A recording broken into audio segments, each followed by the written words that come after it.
amigos? Estamos aquí una vez más en El Estado del Estado, este programa donde pretendemos hablar de los temas de la agenda pública en un lenguaje cotidiano, en un lenguaje ciudadano. Como siempre me acompaña mi colega politólogo Matthew Cisneros. ¿Qué hubo? ¿Cómo están? Y bueno, el día de hoy tenemos la fortuna de que se nos acompañe. No es colega politólogo, pero sí es colega de la rama de las ciencias sociales. Una persona que yo estimo, un gran líder universitario. Él es licenciado en sociología y tiene una maestría en ciencias sociales. Hoy nos acompaña el coordinador electoral de Hagamos, Edgar Guzmán. Hola, buenas noches, ¿cómo están? ¿Cómo estás, maestro Edgar? Bien, bien. Qué maestro. Bueno, pues es que... No, Bueno. mis desveladas me costó. Sí. Yo ya mero, ¿no? Y en cuanto salga, me voy a poner un blin blin de puro maestro, ¿no? El Moy ya no me va a tratar igual. No, te va a decir maestro Oscar, dígame maestro Dígame, Oscar. maestro Oscar. Bueno, como ustedes saben, estamos inmersos en el tema electoral. Ya la campaña, bueno, la elección, podríamos decir que está a la vuelta de la esquina. Se hace este año, a mediados de año, estamos ya en febrero. El tiempo se pasa muy rápido, aunque no parezca en épocas de COVID, de pandemia. Pero estamos en lo que se le conoce como la precampaña, esta etapa donde los partidos políticos o los institutos que llevan al poder al ciudadano abren sus puertas para que se registren para contender, ya sea por distritos. En el caso de Jalisco, pues tenemos 20 distritos electorales, o para presidentes municipales, tenemos 125 municipios, pero de esto ya nos hablará Matthew Cisneros. Matthew, ¿cómo ves este asunto? Platícanos de qué se trata. Bueno, interesante porque son las elecciones, curiosamente, a nivel nacional, las que van a tener un mayor número de, digamos, elecciones que concurren, a pesar de que es una elección intermedia. Para el caso de Jalisco, va a ser una gran elección. En Jalisco, hay 13 fuerzas políticas que van a competir. Significa que va a ser un más proceso. Los independientes que más se los independientes, fuerzas políticas como partido político, digamos, consolidado, registrado ante el Instituto Electoral. Y creo que va a ser una elección sumamente interesante, sobre todo la más atípica que hayamos visto en la época moderna de la democracia en México, porque nos atravesamos con un periodo de pandemia y vemos cómo hay algunos criterios que los institutos políticos van a tener que atender. En el caso actual, las precampañas, en donde las precandidaturas, las y los precandidatos están, digamos, mandando un mensaje no a la población, sino a sus militantes, que en la práctica lo que vemos es que, pues, aunque tú no seas militante de un partido político, tú observas la publicidad. Sí, no, eso es una falla, yo creo, del sistema electoral, una falla a lo mejor hasta de la legislación electoral vigente, pero que todos y todas y todos los integrantes de los partidos políticos hacen o utilizan esa posibilidad, esa ventaja de darse a conocer a la ciudadanía. Estamos en un proceso de posicionamiento. Y va a ser muy interesante cómo los partidos políticos de nueva creación, como es Hagamos, yo creo que de los partidos políticos y no porque esté aquí Edgar, pero de los partidos políticos de nueva creación, yo creo que es el primero o el segundo más competitivo, sobre todo porque cuentan con muchos perfiles jóvenes que, como aquí vemos, pues Edgar, que lo conocemos desde hace mucho tiempo, coordinador electoral estatal de Hagamos, que lo conocemos bien, te digo, fue de nuestra generación, si no me equivoco. Nosotros estudiábamos políticos, tú estudiabas sociología, te conocemos de hace mucho tiempo, pues sabemos de tu capacidad y también de muchos compañeros que están en tu instituto político. No sé tú cómo la veas, mi Edgar. Bueno, sí creo que es un periodo importante, el cual no hace mucho tiempo que se legisló, ¿no? El tema de las precampañas, sí, que siempre existía, pero que apenas hace poco apareció en la legislación electoral. Este periodo que va del 4, este año en específico, este periodo electoral en específico va del 4 de enero y concluye el 12 de febrero. Ahora, cada instituto político lo maneja de manera distinta, pero como bien lo dices, finalmente todos sacan raja de este periodo de pre-campañas, de pre-candidaturas, que bueno, pues finalmente lo único que le falta es que los candidatos ya definidos, que es en muchos de los institutos ya el caso, que seguramente ya se tienen perfiles que encabezan, lo único que les falta pues es que ya tengan la planilla definida, pero de ahí en más hacen la mayoría de las actividades que haría un candidato como tal, ¿no? Sí. Entonces, es un poquito engorroso, creo. Es interesante, pero es engorroso porque además se asigna una cantidad de recursos que pueden utilizar, pero luego no se les designa dinero, y entonces ahí es interesante de dónde obtienen cierta esta capacidad financiera, las y los precandidatos, donde obtienen los recursos para hacer estas precampañas. Entonces, es cierto, existe el supuesto de que están dirigidas a los militantes y a los simpatizantes, pero al final todos nos chutamos todas las precampañas. Digo, yo hace mucho tiempo que no soy militante de algunos partidos, pero aún así me tengo que chutar todas sus precampañas. Entonces, pero creo que es interesante, es un ejercicio que fortalece de cierta manera a nuestro sistema democrático, porque le da la misma posibilidad a los partidos de reciente creación como es Hagamos, como a los otros partidos que ya no son tan nuevos que digamos. El tema aquí es que desafortunadamente dejan desventaja a los candidatos independientes. Claro. Sí. Bueno, los candidatos independientes fueron un boom del 2015, incluso hasta ganaron una gubernatura en Hasta hicieron un partido, amigo. ¿A poco? No ¿Dónde? sé, ¿Nuevo León? No lo sé. Ponte Nuevo. Ah, Ponte León.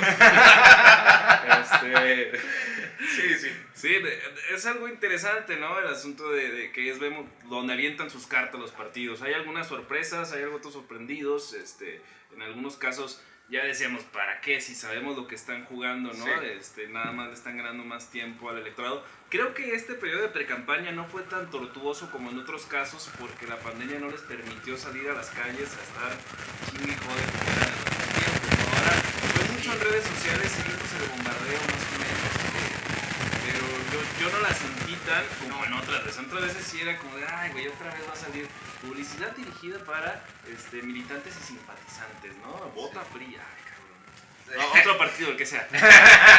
No, pero fíjate, vemos que en este proceso de precampañas ya no existe tanto las grandes lonas en toda la cuadra, ¿no? Que sí hay quien se resiste a hacer la política arcaica. Pero no es tan territorial. Yo veo más una saturación en redes sociales que en el terreno, ¿no? Porque la pandemia es donde te viene a cambiar los paradigmas. Yo no veo tanta gente porque además pueden ser hasta sancionados.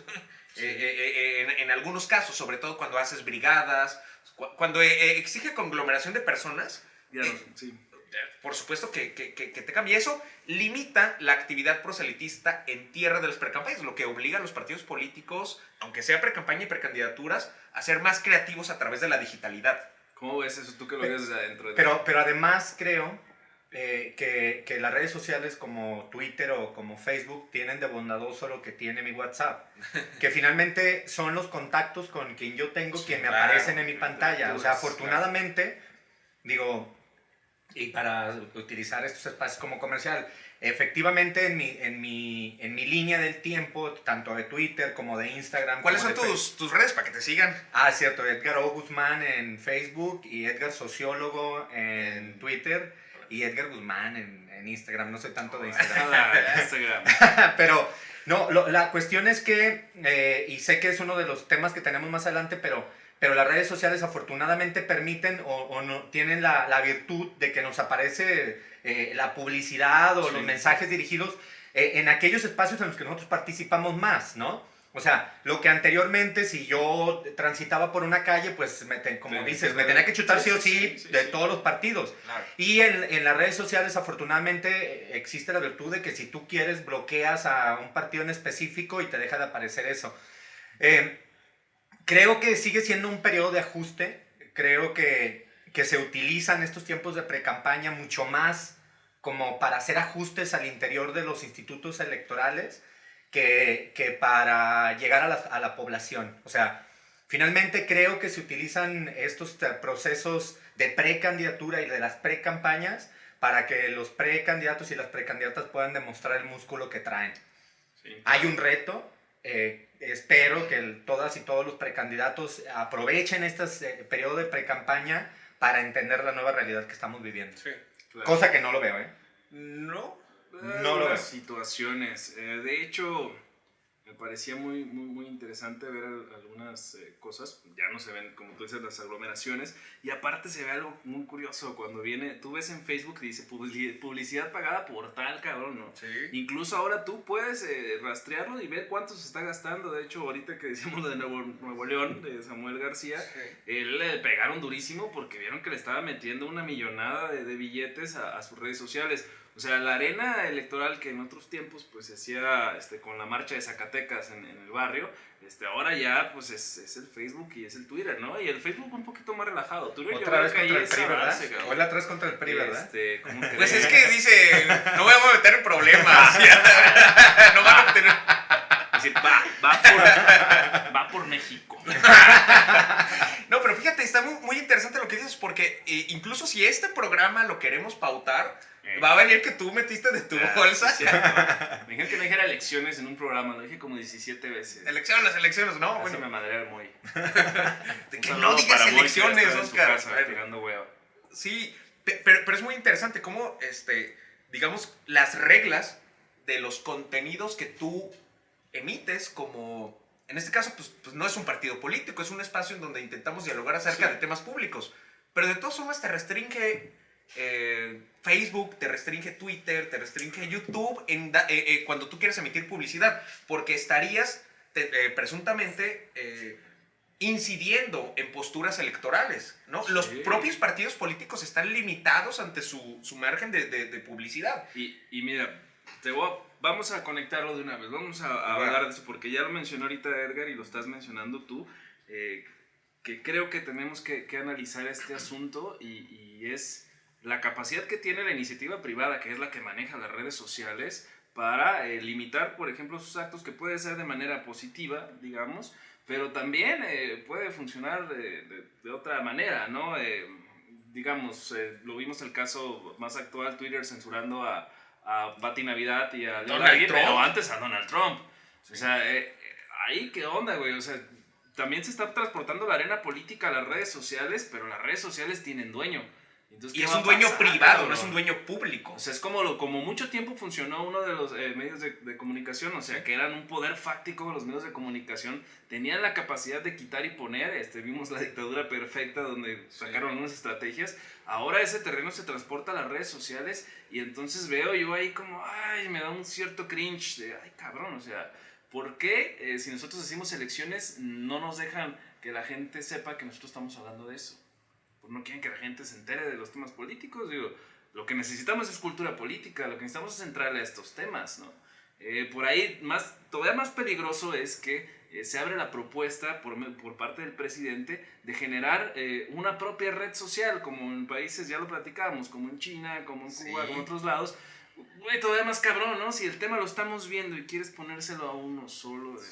¿Qué opinas al respecto de esta propuesta presidencial? Amigo, tú nos vas a dar ahí un coco wash. Bueno, yo creo que tiene que ver con los tiempos. O sea, finalmente el presidente de la República puede tener una serie de ocurrencias de un día que se levante y que, digo, finalmente es una ocurrencia y él puede crearla, digo... No creo que vaya a venir a pedirnos permiso, digo, no sé a ustedes, a mí lo dudo sinceramente.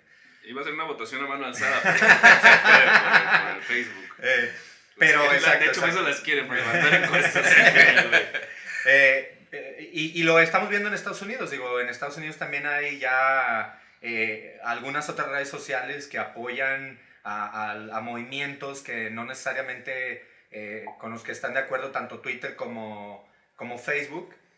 Pero afortunadamente dependerá del criterio de cada una y cada uno de nosotros si queremos asistir a esa red social. O sea, yo por mí que el presidente de la República abra 3, 4, 5, las que él guste, ¿no? Finalmente, y me refiero nuevamente a mi teléfono, afortunadamente creo que nosotros tenemos la decisión de a cuál asistir y a cuál no asistir. Y creo que va a ser una ocurrencia más, como lo han tenido muchos gobiernos. O sea, no es exclusivo de este gobierno que tiene sus ocurrencias y que estima que es una estrategia para mantener cierto control sobre la población. Sí. Digo, cualquier otro gobierno la ha tenido en su momento. Bueno, pasó sobre todo cuando los medios de comunicación, la comunicación de masas, le llamaban la televisión, la radio y los periódicos, eran de índole privado y emitían sus respectivos contenidos informativos. Y después el Estado también decía, bueno, pues vamos a tener una televisión de Estado, un periódico de Estado, radio, programas o canales de radio de Estado, y entonces se contraponían, digamos, algunos contenidos. Había información pública, información pública, pero que los dueños eran privados. Entonces, lo que sucedió es, mientras más dictatorial, digámoslo, era el Estado, mayor abarcaba el monopolio de la información. Mientras más liberalista era, también había mayor participación de medios de comunicación privados, ahí pero tienes el otro polo. exactamente. El polo de la manipulación y del chantaje, o sea, el poder que acumulaban los medios de comunicación que ya te servían como presión al Estado, cabrón. Bueno. O sea, ¿te acuerdas de Jorge Garralda? No sé, ese es un dato que me gustaba platicarlo con el doctor Ceja, que Jorge Garralda decía, Cuauhtémoc Cárdenas es el culpable del asesinato de Paco Stanley. Ah, cabrón, ¿en qué momento estás ligando eso, no? O ocurrió Y era una el poder simbiosis. que tenían de poder hacer eso. La Gaviota Peña Nieto, no hablemos más, ¿no? O el poder del Estado coaccionaba a las empresas privadas, como se dijo mucho tiempo, Televisa, lo de que no te haga bobo Jacobo y todo eso, ¿no? Es decir, había una concertación, había un entendimiento entre el poder estatal y los medios de comunicación privados para emitir cierta información por mantenimiento del status quo, Que ¿no? las redes sociales le vienen a partir su madre. O sea, Le vienen a partir su madre, configurar pero todo, ahora claro. vuelve a haber ese mismo efecto en donde el poder estatal quiere tener control sobre las redes sociales. Nada más que creo que las redes sociales en esta ocasión son demasiado poderosas. Ya es digamos que es una dinámica global que trasciende los poderes supranacionales, por supuesto supranacionales, y lo que vemos es que hay un dueño de una gran empresa, Mark Zuckerberg, que es más poderoso en algunas ocasiones que incluso poderes soberanos, que poderes votados. Censuraron al presidente Donald Trump. Un empresario censuró al presidente Donald Trump. Y finalmente... se lo merecía. No, Realmente a lo mejor sí. Sí. A lo mejor Él y sí. Pati Navidad se lo Sí, merecían. sí. No sé No, quién o sea, más, quién menos. Es que no sé por qué. Pati Navidad es entretenimiento, carnal. La verdad, sí. No, pero creo que es como el tema de la tecnología en general con respecto al uso de las redes sociales.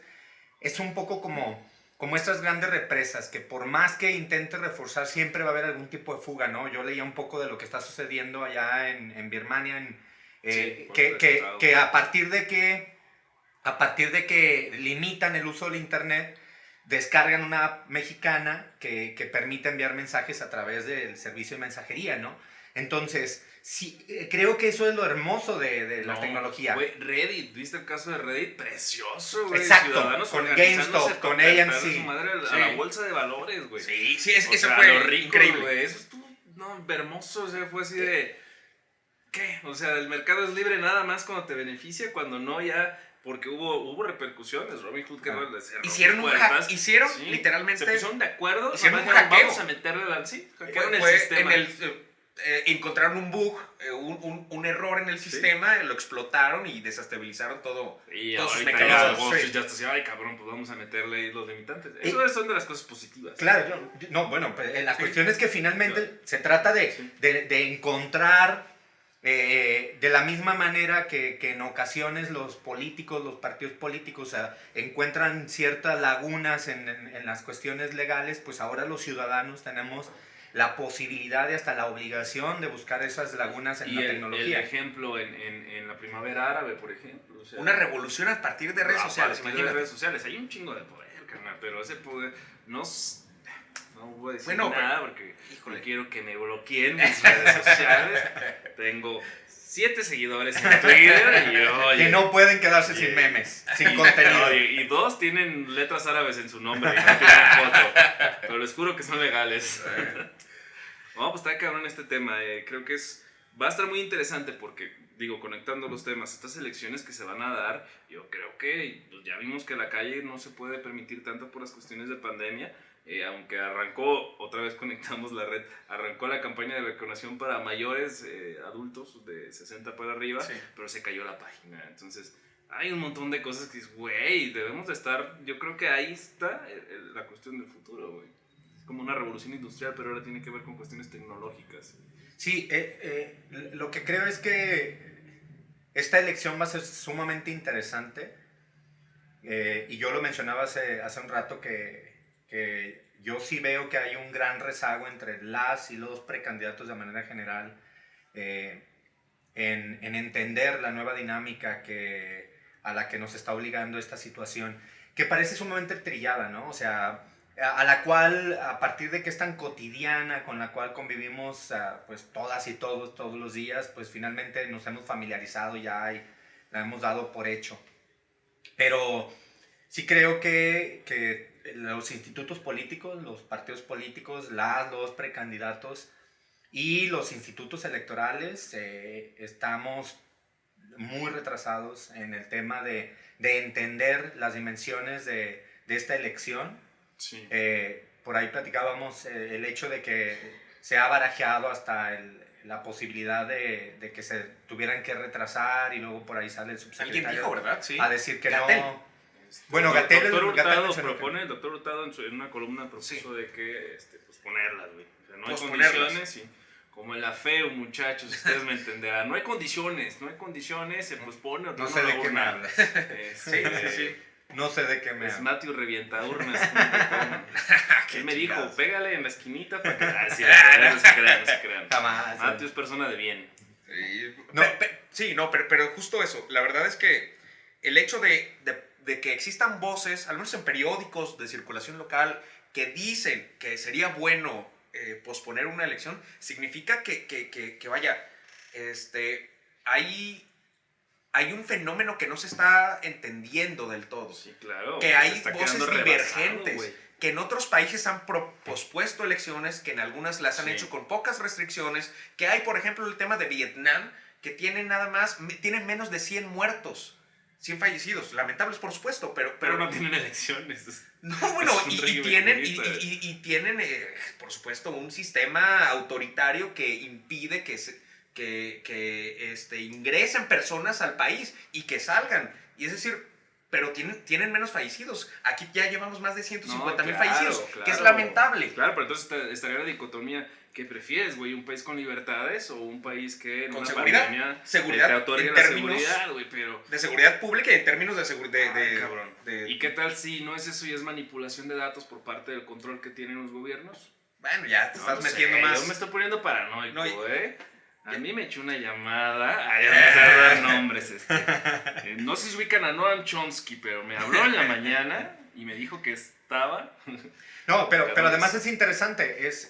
Yo creo que tu comentario es muy afortunado porque finalmente lo que expone es la desconfianza que tenemos de nuestros gobiernos en casos, ¿no? O sea, imagínate, si nosotros tuviéramos la certeza de que se le está dando un buen manejo a la información de la pandemia, pues en realidad tendríamos un gobierno con suficiencia moral para venir a decirnos que no existen las condiciones para poder llevar, como dijiste al inicio, amigo, de tu planteamiento. Sí. O sea, es la elección más grande de la historia de México.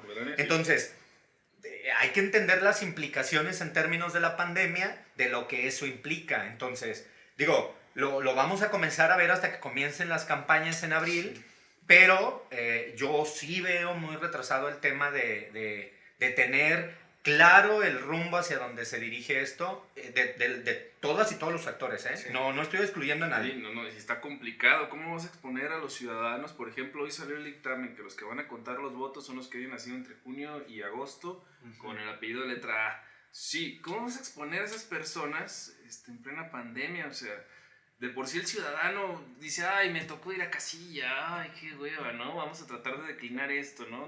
No hay como una pega donde tú digas, digo, ponerlo como ejemplo, Sí. los impuestos. Si dijeras, se ven reflejados, chingón, pago impuestos, pero ay. Entonces las labores ciudadanas, las labores políticas que tienen que ver con la cultura cívica, dices, güey, pues no se ve que le echen tantas ganas tampoco los de allá. Bueno, ¿Cómo que le tú voy a puedes echar ganas yo, declinar. güey? Si eres un Sí, ciudadano, puedes declinar. por supuesto. Y si eres persona de riesgo, digamos, también no te van a obligar.